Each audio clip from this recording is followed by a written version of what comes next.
ತಾವೇನಾದ್ರೂ ಕೃಷ್ಣಾ ವಾಟರ್ನ ನಮ್ಮ porch district ಗೆ ಕೊಡಕ್ಕೆ ತಾವೇನಾದ್ರೂ ಚಂದ್ರಬಾಬು ನಾಯ್ಡು ಅವ್ರನ್ನ ಭೇಟಿ ಮಾಡಕ್ಕೆ ಸಾಧ್ಯತೆ? ನಾನು ಸಂಬಂಧಪಟ್ಟ ಮಂತ್ರಿಗಳು DK ಶಿವಕುಮಾರ್ ಅವರಿದ್ದಾರೆ, ಅವರಿಗೆ ಈ ವಿಷಯವನ್ನು ತಿಳಿಸ್ತೇನೆ. ಈಗ ಕೃಷ್ಣಾ ರಿವರ್ಗೆ ನಮ್ಮ ಕಡೆಯಿಂದನೂ ನೀರು ಹೋಗ್ತದೆ, ತುಂಗಭದ್ರಾಯಿಂದ ನೀರು ಹೋಗ್ತದೆ, ಈ ಕಡೆಯಿಂದನೂ ಪೂರ್ತಿಯಾಗಿದ್ದ ಅಲ್ಲೇ ಸೇರ್ತದೆ.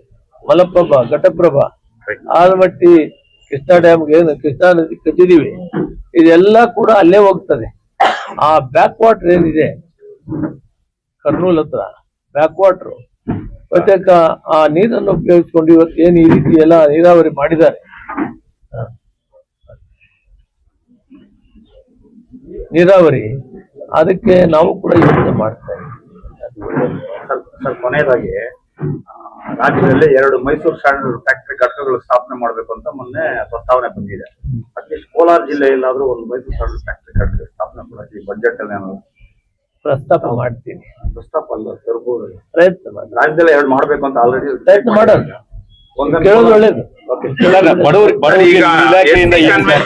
SC ಕನ್ವೆನ್ಷನ್ ಯಾವಾಗ ಪ್ರಪೋಸ್ ಮಾಡಿದ್ದಾರೆ ಸರ್? ಒಂದು ಕೂಗಿದೆ, ದಲಿತ್ ಸೀನಿಯರ್ ಲೀಡರ್ಗೆ CM ಕೊಡ್ಬೇಕಂದು ಒಂದು ವಿಸ್ ಲಾಂಗ್ ಪೆಂಡಿಂಗ್ ಡಿಮ್ಯಾಂಡ್. ಈಗ ಕನ್ವೆನ್ಷನ್ ಏನೋ ಮಾಡ್ಬೇಕನ್ಬಿಟ್ಟು ಗೃಹ ಸಚಿವರು ಪರಮೇಶ್ವರ್ ಅವರು ಸಹ ಇದರ ಬಗ್ಗೆ ಒಂದು ಒಪ್ಪಿಗೆ ಕೊಟ್ಟಿದ್ದಾರೆ. ಯಾವಾಗ ಮಾಡ್ತೀರಾ, ಏನ್ ಮಾಡ್ತೀರಾ? ಅದರಲ್ಲಿ ಏನಾದ್ರೂ ಒಂದು ವಿಶೇಷವಾಗಿ ಏನಾದ್ರೂ ಒಂದು ರೆಸಲ್ಯೂಷನ್ ಪಾಸ್ ಮಾಡ್ತೀರಾ ಅದ್ರ ಬಗ್ಗೆ ಸರ್? ಏನಿಲ್ಲ, ನಮ್ಗೆ ಈಗಾಗಲೇ SC ST ಕನ್ವೆನ್ಷನ್ ನಾವು ದಲಿತ್ CM ಅನ್ನೋದು ಒಂದು ಕೂಗಿದೆ. ಚಿತ್ರದುರ್ಗದಲ್ಲಿ ಮಾಡಿದ ಫಲವಾಗಿ ನಮಗೆ ಒಳ್ಳೆ 236 ಸೀಟ್ ಅವತ್ತು ಫಸ್ಟ್, ಮತ್ತು ಆಮೇಲೆ ಸಬ್ಸಿಕ್ವೆಂಟ್ ಆಗಿ ಬೈ ಎಲೆಕ್ಷನ್ಸ್ ಎಲ್ಲ ಗೆದ್ದೀವಿ. ಅದರ ಮೂಲ ಉದ್ದೇಶ ಬಹುತೇಕ SC ST ಬ್ಯಾಕ್ವರ್ಡ್ ಅಲ್ಪಸಂಖ್ಯಾತರು ಹೆಚ್ಚಿಗೆ ನಮ್ಮ ಜೊತೆಯಲ್ಲಿ ಕೂರಿಸ್ಕೊಂಡು ಅವ್ರಿಗೆ ಈ ಸರ್ಕಾರದಲ್ಲಿ ಆಗ್ಬೇಕಾಗಿರೋ ಕೆಲಸಗಳನ್ನ ಮಾಡೋದಕ್ಕೆ ಚಿಂತನೆ ಮಾಡುವಂಥದ್ದು ಮುಖ್ಯವಾಗಿದೆ. ಅವರ ಸರ್ವತೋಮುಖ ಅಭಿವೃದ್ಧಿ ಕಡೆ ನಾವು ಗಮನ ಕೊಡಬೇಕಾಗ್ತದೆ. ಈ ಸಾರಿ ರೈತ ಬಾಂಧವರೆಲ್ಲ ನಮಗೆ ಹೆಚ್ಚಾಗಿ ಪ್ರೋತ್ಸಾಹ ಕೊಟ್ಟಿದ್ದಾರೆ. ಅವರೆಲ್ಲರ ಕಷ್ಟಸುಖನ ವಿಚಾರಿಸೋದೇ ನಮ್ಮ ಕರ್ತವ್ಯ. ಈ ಉದ್ದೇಶದಿಂದ ನಾವು ನಡೀತೀವಿ. ಕೇವಲ ಮುಖ್ಯಮಂತ್ರಿನ ಕೇಳೋದಕ್ಕೆ ಮಾತ್ರ ಅಲ್ಲ. ಸರ್, ಈಗ ವೆರಿ ಮಚ್ ಸರ್, ನಿಮ್ಮ ಇಲಾಖೆಯಿಂದ ಸರ್ ಬಡವರದು ಸುಮಾರು ರೇಷನ್ ಕಾರ್ಡ್ BPL ಕಿತ್ತಾಕ್ಬಿಟ್ಟಿದ್ದಾರೆ ಸರ್. ಅದಕ್ಕೆ ಮತ್ತೆ ಯಾವಾಗ ಆನ್ಲೈನ್ ಅಲ್ಲಿ ಎಲ್ಲಿ ವ್ಯತ್ಯಾಸ ಆಗಿದೆ ಅಂದ್ರೆ, ಅವರು ಮನೆ ಕಟ್ಟೋದಕ್ಕೋ ಲೋನ್ ತಗೊಳಕ್ಕೋ ಟ್ಯಾಕ್ಸ್ ಕಟ್ಬಿಟ್ಟು ರಸೀದಿ ಪ್ರೊಡ್ಯೂಸ್ ಮಾಡಿದ್ದಾರೆ. ಕಾನೂನು ಮಾಡಿದೀವಿ, ಟ್ಯಾಕ್ಸ್ ಕಟ್ಟಿದವ್ರಿಗೆ ಕೊಡಕ್ಕಾಗಲ್ಲ. ಅವ್ರು ತಗೊಂಡಿರೋದು ಇದನ್ನೆಲ್ಲ ನಾವು ಮತ್ತೆ ಸರ್ವೆ ಮಾಡಿದ್ವಿ. ಯಾರ್ಯಾರು ಮನೆಗೆ ಸಾಲ ತಗೊಳಕ್ಕೆ, ಲೋನ್ ತಗೊಳಕ್ಕೆ, ಕಾರ್ ತಗೊಳಕ್ಕೋ ಯಾವುದಕ್ಕೋ ಸಾಲ ತಗೊಂಡಿದ್ರೆ ಅದನ್ನು ವಾಪಸ್ ತರ್ತೀವಿ. ತಾಲೂಕ್ ತಹಶೀಲ್ದಾರ್ಗಳಿಗೆ ಈಗಾಗಲೇ ನಾವು 15 ದಿನದೊಳಗಡೆ ಅರ್ಜಿ ಹಾಕಿದ್ರೆ ಅದನ್ನ ಎನ್ಕ್ವೈರಿ ಮಾಡಿ ಅವ್ರಿಗೆ BPL ಕಾರ್ಡ್ ಕೊಡ್ಬೇಕು ಅಂತ ಹೇಳಿ. ಯಾರು ಪರ್ಮನೆಂಟ್ ಟ್ಯಾಕ್ಸ್ ಪೇಯರ್ಸ್ ಇರ್ತಾರೆ, ಯಾರು 7.5 ಎಕರೆಗಿಂತ ಜಾಸ್ತಿ ಇರ್ತಾರೆ, ಅವ್ರಿಗೆ ಅವರು ಇನೆಲಿಜಿಬಲ್ ಆಗ್ತಾರೆ. ಅವ್ರನ್ನ BPL ನಿಂದ APL ಹೋಗ್ತಾರೆ. ಬಟ್ ಕೆಲವ್ರಿಗೆ ಈ ರೀತಿ ಅನಾನುಕೂಲ ಸಿಕ್ಕಿರೋರಿಗೆ ಮತ್ತೆ ಕಾರ್ಡ್ ಕೊಡುವಂತ ತೀರ್ಮಾನ ಮಾಡಿದ್ದೀವಿ. ಅವ್ರ ಮನೆಯಲ್ಲಿ ಸಂಬಳ ಬರೋರಿದ್ರೆ ಕೊಡಕ್ಕಾಗಲ್ಲ. ಅವ್ರ ಮನೆಯಲ್ಲಿ ಯಾರಾದ್ರೂ ಸಂಬಳ ಬರೋರಿದ್ರೆ ಅವ್ರಿಗೆ 1.5 ಲಕ್ಷ 2 ಲಕ್ಷ ಸಂಬಳ ಬಂದ್ರೆ ಅವ್ರು BPL ಅವರಿಗೆ ಅನಾನುಕೂಲ ಆಗ್ತದೆ. ಒಂದು ವೇಳೆ ಆ ಕುಟುಂಬದಲ್ಲಿ ಕೂಡ ಆ ಮದುವೆ ಆಗಿ ಕೆಲಸಕ್ಕೆ ಸೇರ್ಕೊಂಡು ಬೇರೆ ಕಡೆ ಹೋಗಿ ಕುಟುಂಬ ಬೇರೆ ಕಡೆ ಅವ್ರಿದ್ದು ಎಲ್ಲೋ ಬೆಂಗಳೂರು ನಗರನೋ ಎಲ್ಲೋ ಕಡೆ ಸೇರ್ಕೊಂಡು ಹೋಗಿದ್ರೆ, ಆ ತಾಯಿ ತಂದೆ ಬಿಲೋ ಪಾವರ್ಟಿ ಲೈನ್ ಅಲ್ಲಿ ಇದ್ರೆ ಅವರು ತಹಶೀಲ್ದಾರ್ಗೆ ಅರ್ಜಿ ಹಾಕಿ ನಮ್ಮ ಮಕ್ಕಳು ನಮ್ಮ ಜೊತೆಯಲ್ಲಿಲ್ಲ, ಅವ್ರು ಬೇರೆ ಕಡೆ ವಾಸ ಮಾಡ್ತಾ ಇದ್ದಾರೆ, ನಾವು BPL ಕಡೆ ಬಡವರಿದ್ದೀವಿ ಕೊಡ್ಬೇಕು ಅಂತ ಅವ್ರು ಅರ್ಜಿ ಹಾಕಿ ಅಫಿಡವಿಟ್ ಹಾಕಿದ್ರೆ ಮತ್ತೆ ಅವರು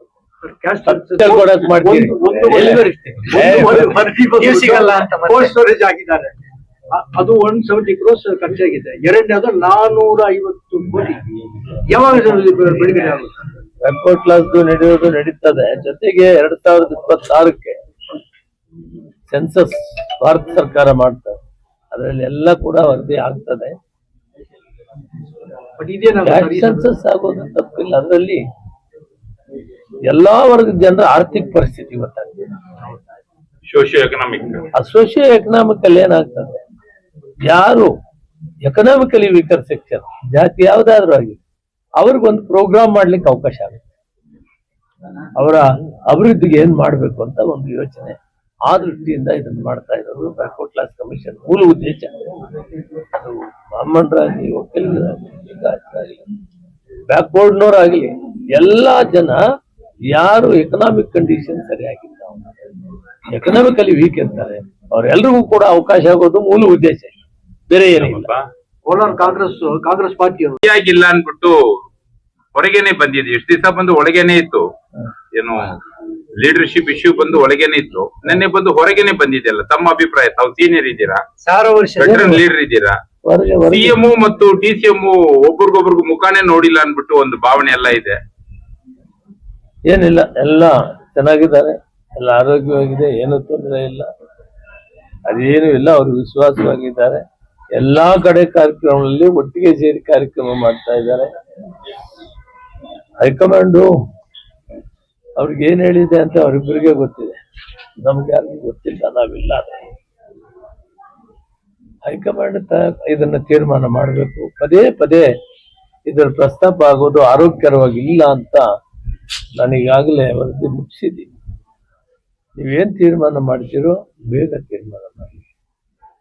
ಸಿದ್ದರಾಮಯ್ಯವರು ಒಳ್ಳೆ ಬಡ್ಜೆಟ್ ಕೊಡೋ ಕಡೆ ಕಾರ್ಯಾಚರಣೆ ನಡೆದಿ ಎಲ್ಲಾ ಇಲಾಖೆಗಳನ್ನು ಕರೆಸಿ ವಿಚಾರ ವಿನಿಮಯ ಮಾಡಿದ್ದಾರೆ. ಆ ಇಲಾಖೆಗಳಿಗೆ ಏನೇನು ಅಭಿವೃದ್ಧಿ ಕಾರ್ಯಕ್ರಮಗಳು ಬೇಕು ಅನ್ನೋದನ್ನೆಲ್ಲ ತೆಗೆದುಕೊಂಡಿದ್ದಾರೆ. 17ನೇ ಬಡ್ಜೆಟ್ ಅನ್ನು ಕೊಡ್ತಾ ಇದ್ದಾರೆ, ಅತ್ಯುತ್ತಮವಾದಂಥ ಬಡ್ಜೆಟ್ ಅನ್ನು ಕೊಡ್ತಾರೆ. ಸಾರ್ವಜನಿಕರಿಗೆ ಹಿತದೃಷ್ಟಿಯಿಂದ ಅದು ಒಳ್ಳೇದಾಗಿರ್ತದೆ, ಅಭಿವೃದ್ಧಿ ಕಡೆ ಕೊಂಡೊಯ್ತಾ ಇದೆ. ಗ್ಯಾರಂಟಿ ಯೋಜನೆ ಜೊತೆಗೆ ಈ ಕೋಡ್ ಮಾಡಿರುವಂಥದ್ದನ್ನು 6ನೇ ಗ್ಯಾರಂಟಿ.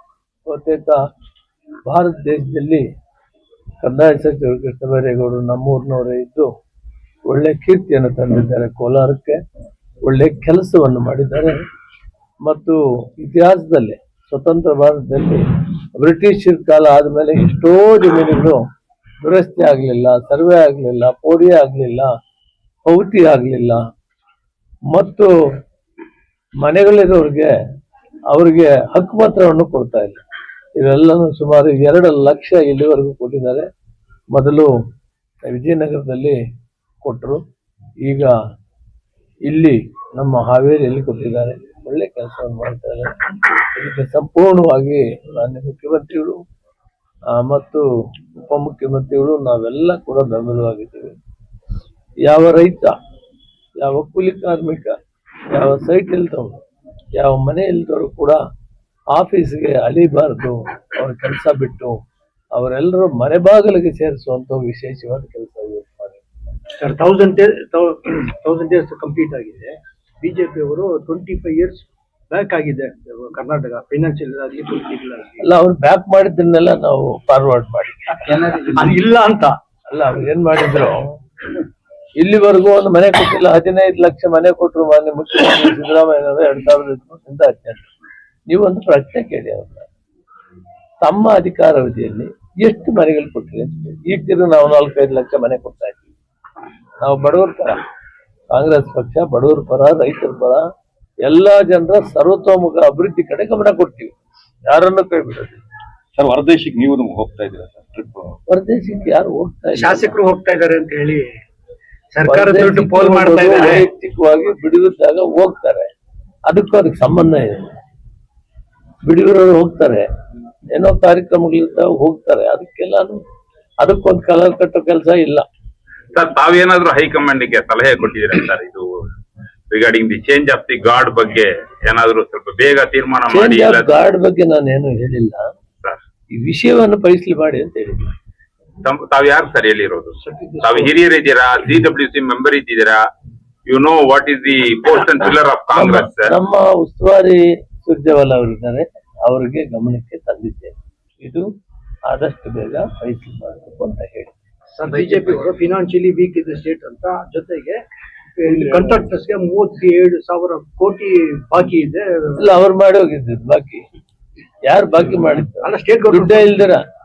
ನೋಡಿ, ನಮ್ಮ ಬಸವರಾಜ ಬೊಮ್ಮಾಯಿಯವರು ನಮಗೆ ಬಹಳ ಒಳ್ಳೆ ಆಪ್ತರು, ಸಜ್ಜನರಿದ್ದಾರೆ, ದುಡ್ಡಿಲ್ದೇನೆ ಕಾಂಟ್ರಾಕ್ಟ್ ಕೊಟ್ಬಿಟ್ಟು ಹೋಗ್ಬಿಟ್ಟಿದ್ರು.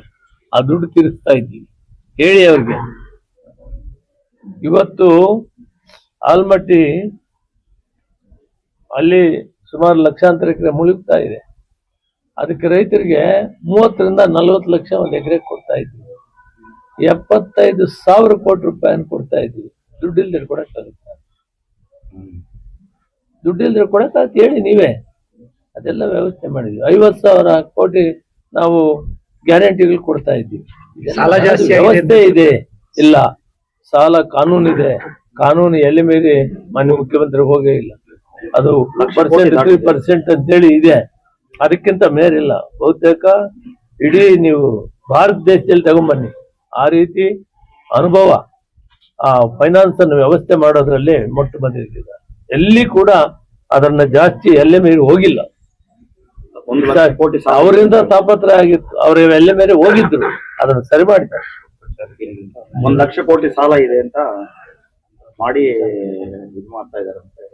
ಸಾಲ ಎಷ್ಟು ತಗೊಳ್ಬೋದು ಅಂತ ಇದೆಯಲ್ಲ, ಅದ್ರ ಇತಿಮಿತಿ ಎಲ್ಲಿದ್ದೀವಿ, ಎಷ್ಟು ಸಾಲ ತಗೋಬೇಕು, ಒಂದು ಫೈನಾನ್ಸ್ ಸ್ಟೇಟ್ ಅಲ್ಲಿ ನಮ್ಮ ಆಯವ್ಯಯ ಎಷ್ಟು, ನಮ್ಮ ಆದಾಯ ಎಷ್ಟು, ತೆರಿಗೆ ಎಷ್ಟು, ಖರ್ಚೆಷ್ಟು, ಅದಕ್ಕೆ ಎಷ್ಟು ಪರ್ಸೆಂಟೇಜ್ ತಗೋಬೇಕು ಅಂತಿದೆ. ಅದಕ್ಕಿಂತ ಹೆಚ್ಚಿಗೆ ಹೋಗಿಲ್ಲ. ಸರ್, ಈಗ 43 legislators, board of chairman's, corporation ಇದಕ್ಕೆಲ್ಲ ಇದು ಮಾಡಿದ್ದಾರೆ. ಅಪಾರ್ಟ್ ಫ್ರಮ್ 53 ಜನ ಲೋಕಲ್ ಕಾಂಗ್ರೆಸ್ ಅವರಿಗೆ ಕೊಟ್ಟಿದ್ದಾರೆ. ಇದೆಲ್ಲ ಹೆಚ್ಚಕ್ಕೆ ಜಾಸ್ತಿ ಆಗಲ್ವಾ ಸರ್? ಅವೆಲ್ಲ ದುಡ್ಡದ ತರ ಕೊಡ್ಬೇಕಾಗ್ತದೆ. ಇದು ಖರ್ಚು ವೆಚ್ಚ ಎಲ್ಲ ನೋಡಿದ್ರೆ ಎಲ್ಲೋ ಹೋಗುತ್ತೆ. ಇಲ್ಲ, ಈಗ ಕೆಲಸ ಮಾಡಿರೋರಿಗೆ ಕೊಡ್ಬೇಕಾಗ್ತದೆ. ಈಗ ಉದಾಹರಣೆಗೆ ಕೆಲವು ಕಾರ್ಪೊರೇಷನ್ಸ್ ಎಲ್ಲ ಲಾಭ ಬಂದಿದೆ. ಈಗ ರೂಪಮ್ಮನಿಗೆ ಒಂದು ಕಾರ್ಪೊರೇಷನ್ ಕೊಟ್ಟಿದ್ದಾರೆ, ಏನಾದ್ರು ಕರಕುಶಲ ಎಷ್ಟು ಲಾಭ ಮಾಡಿ 5 ಕೋಟಿನೋ ಇರ್ಬೋದೇನೋ ಚೆಕ್ ಕೊಟ್ರಲ್ಲ ಮುಖ್ಯಮಂತ್ರಿಗಳೇ. 2 ಸಾರಿ ಕೊಡಿ. ಇದು ಸಾಧ್ಯವಿದೆ. ಎಲ್ಲ ಖರ್ಚಾಗ್ತಾ ಅಂತ ಶ್ರದ್ಧಾಭಕ್ತಿ ಅಂತ ಕೆಲಸ ಮಾಡಿದ್ರೆ ಎಲ್ಲದರಲ್ಲಿ ಲಾಭ ಮಾಡ್ಬೋದು. ಕೆಲವು service motivation, service, social service obligation ಅದು ಲಾಭ ಬರೋದು. ಕೆಲವು ಅನುಕೂಲ ಆಗ್ತದೆ. ಸೋಪ್ ಫ್ಯಾಕ್ಟ್ರಿ, ನಮ್ಮ ಅಪ್ಪಾಜಿ ಗೌಡರು ಅಧ್ಯಕ್ಷರಿದ್ದಾರೆ, ಎಂತ ಕೆಲಸ ಮಾಡಿದ್ದಾರೆ. ಆ ರೀತಿ ಎಲ್ಲ ಅನುಭವಸ್ಥರು ಕೊಟ್ಟಿದ್ದಾರೆ. ಎಲ್ಲಿ ಅಭಿವೃದ್ಧಿ, ಎಲ್ಲಿ ಲಾಭ ಮಾಡ್ಬೇಕು ಅಲ್ಲಿ ಮಾಡ್ತಾರೆ, ಎಲ್ಲಿ ಸಾಮಾಜಿಕ ಬದ್ಧತೆ ಇರ್ತದೆ, ಎಲ್ಲಿ ಅಲ್ಲಿ ಕೆಲಸ ಮಾಡ್ತಾರೆ ಅಲ್ಲಿ ಕೊಡ್ತಾರೆ. ಕೋಲಾರ ಜಿಲ್ಲೆಗೆ ಸರ್ ಬಜೆಟ್ ಒಳಗೆ ಏನಾದ್ರು ವಿಶೇಷವಾದ ಏನಾದ್ರು ಕೋಲಾರ ಜಿಲ್ಲೆಗೆ ಕೊಡುಗೆ ಸಿಗುವಂತಹ ಸಾಧ್ಯತೆಗಳಿಲ್ಲ? ಕೋಲಾರ ಜಿಲ್ಲೆಗೆ, ಚಿಕ್ಕಬಳ್ಳಾಪುರ ಜಿಲ್ಲೆಗೆ, ಬೆಂಗಳೂರು ಗ್ರಾಮಾಂತರ ಜಿಲ್ಲೆಗೆ ಶೀಘ್ರದಲ್ಲಿ ಕುಡಿಯೋ ನೀರು ಪ್ರತಿ ಊರಿಗೂ ಪ್ರತಿ ಮನೆಗೂ ಬರ್ತವೆ. ಎತ್ತಿನ ಹೊಳೆಯದು ಬಿರುಸಾ ಕಾರ್ಯಕ್ರಮ ನಡೆದಿದೆ. ಪೈಪ್ಲೈನ್ ಹಾಕುವಂಥದ್ದು ಶೀಘ್ರದಲ್ಲೇ ಮಾನ್ಯ ಮುಖ್ಯಮಂತ್ರಿಗಳು, ಮುಖ್ಯಮಂತ್ರಿಗಳೇ ಅದಕ್ಕೆ ಸಚಿವರಿದ್ದಾರೆ. ಇಲ್ಲ, ಅದು 2014 ಅಲ್ಲಿ ತಮ್ಗೆ ಗೊತ್ತಿದೆ ಸರ್. 2014 ಅಲ್ಲಿ ಬಂದು ಶಂಕುಸ್ಥಾಪನೆ ಆಯ್ತು. 2014 ಟೆಕ್ನಿಕಲ್ ಪ್ರಾಬ್ಲಮ್ ಏನಾಯ್ತಂದ್ರೆ ರೈತರ ಜಮೀನು ಬಿಟ್ಕೊಡ್ಲಿಲ್ಲ, ಕೆಲವರು ಕೋರ್ಟ್ ಹೋದ್ರು. ಅದರಿಂದ ಈಗ ನಮ್ಮ ಡಿ ಕೆ ಶಿವಕುಮಾರ್ ಅವರು ಬಂದ ಮೇಲೆ ಸಚಿವರಾಗಿ ಆ ಇಲಾಖೆಗೆ ರೈತನ ಕರೆಸಿ ಮಾತಾಡಿ ಎಲ್ಲ ಮಾಡಿ ಸಾಲ್ವ್ ಮಾಡಿದ್ದಾರೆ.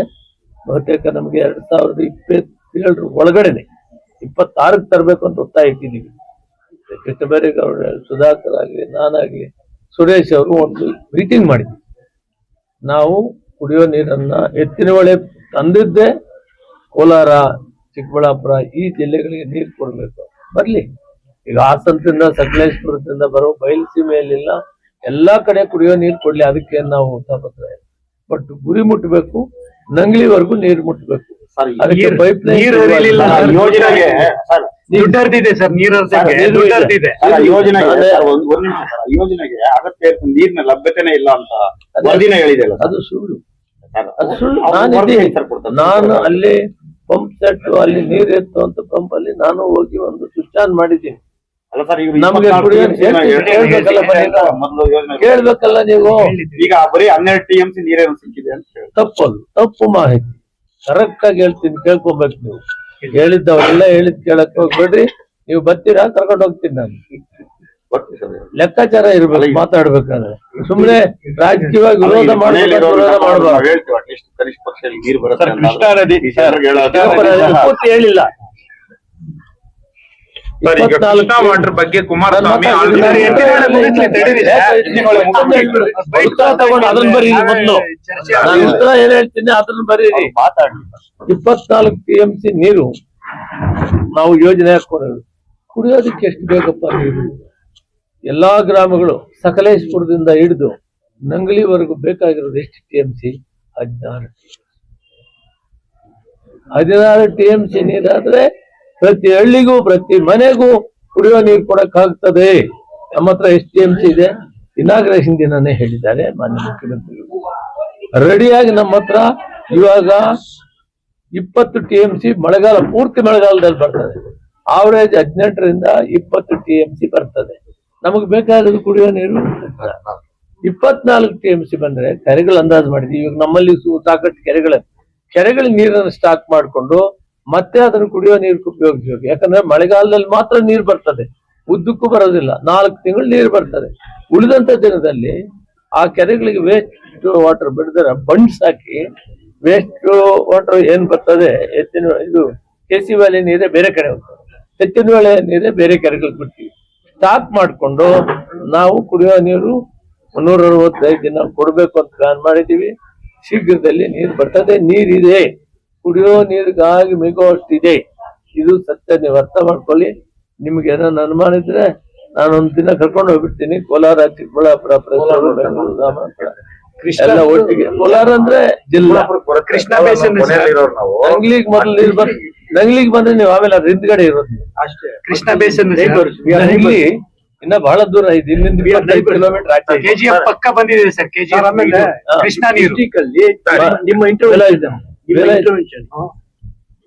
PPP ಮಾಡೆಲ್ ಅಲ್ಲಿ ಮೆಡಿಕಲ್ ಕಾಲೇಜ್ ಇದು ಮಾಡ್ಕೊಂಡು ಕೋಲಾರಲ್ಲಿ ಇಲ್ಲ, ಅದು ಗೌರ್ಮೆಂಟ್ ಕೊಡ್ಬೇಕು ಅಂತ ಹೇಳಿದ್ವಿ. ಅದು ಗೌರ್ಮೆಂಟ್ ಮಾಡಿ ಅಂತ ಆಗ ವಿಜಯಪುರ ಅಲ್ಲಿ ಅನೌನ್ಸ್ ಮಾಡಿದ್ದಾರೆ. ನಾವು ಗೌರ್ಮೆಂಟ್ ಕೊಡ್ಬೇಕು ಅಂತ ನಾವೆಲ್ಲ ಸೇರಿ ನಮ್ಮ ಇನ್ಚಾರ್ಜ್ ಸಚಿವರ ಸುರೇಶ್ ಅವರು, ಭಾರತಿ ಸುರೇಶ್ ಅವರು, ನಾನು, ಕಟಬೇರೇಗೌಡರು, ಸುಧಾಕರ್ ಎಲ್ಲ ಸೇರಿ ಹೇಳಿದೀವಿ ನಮಗೆ ಗೌರ್ಮೆಂಟ್ ಮಾಡಬೇಕು, PPP ಬೇಡ ಅಂತ ತೀರ್ಮಾನ ರಿಕ್ವೆಸ್ಟ್ ಮಾಡಿದ್ದಾರೆ. ಆನಂದ ಭವನ್ ಸ್ವೀಟ್ಸ್ ಅಂಡ್ ಸ್ನಾಕ್ಸ್ ಇಲ್ಲಿ ಕರ್ತವ್ಯ ನಿರ್ವಹಿಸಲು ಸಿಬ್ಬಂದಿಗಳು ಬೇಕಾಗಿದ್ದಾರೆ. ನಮ್ಮ ಶಾಖೆಗಳಲ್ಲಿ ಈ ಕೆಳಗಿನ ವಿಭಾಗಗಳಲ್ಲಿ ಕೆಲಸ ಮಾಡಲು ನಾವು ಸಿಬ್ಬಂದಿಗಳನ್ನ ಹುಡುಕುತ್ತಿದ್ದೇವೆ. ಸೂಪರ್ವೈಸರ್, ಶೈಕ್ಷಣಿಕ ಅರ್ಹತೆ, ಅಡುಗೆ ಯಾವುದೇ ಪದವಿ ಹೊಂದಿರಬೇಕು. Idli, puri, vada master, sales man, captain, ಅಡುಗೆ, ಹೋಟೆಲ್ ನಿರ್ವಹಣೆ ಯಾವುದೇ ಪದವಿ ಹೊಂದಿರಬೇಕು. ಪರೋಟ, ಚಪಾತಿ, ದೋಸಾ ಮಾಸ್ಟರ್ ಅನುಭವ ಹೊಂದಿರಬೇಕು. Housekeeping, cashier, chaats master ಅನುಭವ ಹೊಂದಿರಬೇಕು. Stall man, waiter, dish washer, ಅಡುಗೆ ಸಹಾಯಕರು, ಭದ್ರತಾ ಸಿಬ್ಬಂದಿ, ಲೋಡ್ ಮ್ಯಾನ್. ಆಸಕ್ತ ಅಭ್ಯರ್ಥಿಗಳು ಆಧಾರ್ ಕಾರ್ಡ್, ಕ್ವಾಲಿಫಿಕೇಶನ್ ಸರ್ಟಿಫಿಕೇಟ್, 4 ಭಾವಚಿತ್ರ, ಬ್ಯಾಂಕ್ ಪಾಸ್ಬುಕ್ ಮತ್ತು PDF ಸೌಲಭ್ಯವಿದೆ. 100% pure and clean. No compromise. Best quality. Family restaurant. 100% Ambur and Dindukal style biryani. 100% Venus biryani. Near Government Maternity Hospital, Maharaja Road, Robertson Peak.